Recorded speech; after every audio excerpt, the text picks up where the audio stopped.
بسم الله الرحمن الرحيم. يا أيها المزمل قم الليل إلا قليلا نصفه وانقص منه قليلا أو زد عليه ورتل القرآن ترتيلا إنا سنلقي عليك قولا ثقيلا إن ناشئة الليل هي أشد وطئا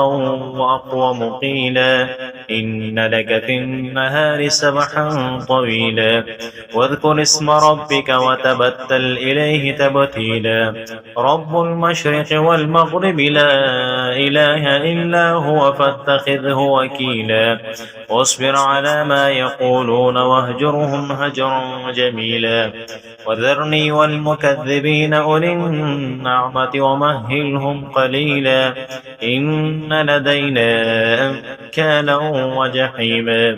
وطعاما ذا غصة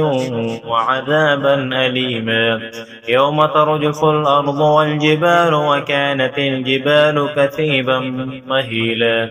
إنا أرسلنا إليكم رسولا شاهدا عليكم كما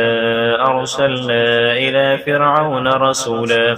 فعصى فرعون الرسول فأخذناه أخذا وبيلا فكيف تتقون إن كفرتم يوما يجعل الولدان شيبا السماء منفطر به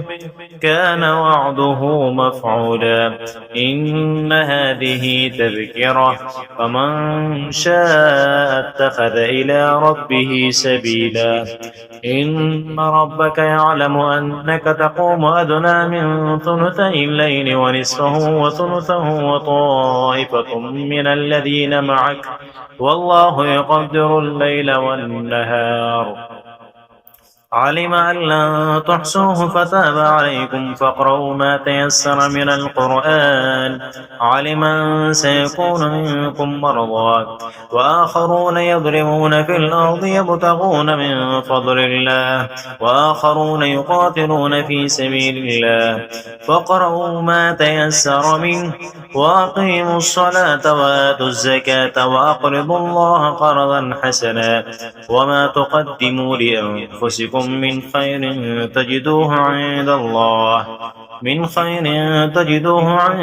الله هو خيرا وأعظم أجرا واستغفر الله إن الله غفور رحيم.